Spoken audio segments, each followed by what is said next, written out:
বলিউড অভিনেতা রণবীর সিং জানিয়েছিলেন যে তিনি পিতৃত্বকালীন ছুটি নেবেন, কেননা তিনি চাক্ষুষ করতে চান তার সন্তানের বড় হওয়াটাকে এবং সন্তানকে যত্ন নিতে চান দীপিকার সঙ্গে। তাই তিনি পিতৃত্বকালীন ছুটি নেবেন এমন একটা ঘোষণা তিনি অনেকদিন আগে থেকেই করে আসছেন। যদিও বাংলা ছোট পর্দা জনপ্রিয় তারকা রাহুল মজুমদার তেমন কোনো ঘোষণা বা দাবি কখনোই করেননি, তবে তিনি কিন্তু বাস্তবে সেটা কাজে করে দেখিয়েছেন।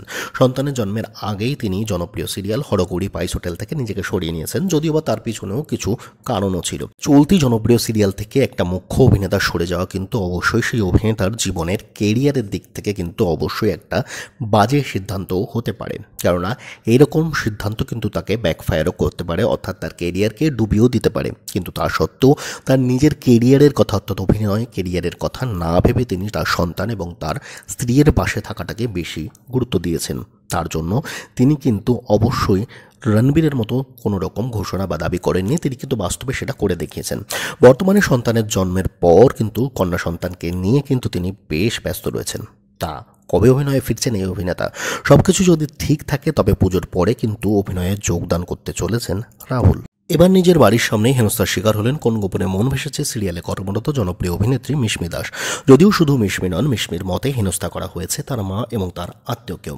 সামাজিক মাধ্যমে মিশমি এক মহিলার ছবি পোস্ট করেন এবং তাতে তিনি সম্পূর্ণ ব্যাপারটি জানান। ঘটনাটি কিছুটা এমন ছিল, বাইরে থেকে যখন মিশমির মা এবং তার আত্মীয় গাড়িতে করিয়ে বাড়ির সামনে আসেন, এমতো অবস্থায় নিজের বাড়ির সামনে যখন তারা গাড়িটি পার্কিং করতে যান, তখন তারা দেখেন তাদের বাড়ির সামনে অন্য কেউ গাড়ি পার্ক করে রেখেছে।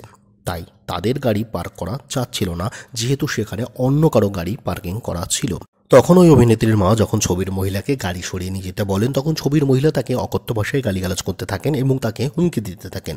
অনেক ঝামেলার পর তারা যখন গাড়ি সরিয়ে নিয়ে যান, তখন গাড়ি সরিয়ে নিয়ে গেলেও তারা কিন্তু থামাননি তাদের গালিগালাজ দেওয়া। তখন কিছুটা বাধ্য হয়ে মিশমি ওই গাড়ি এবং ওই মহিলার ছবি তুলে নেন।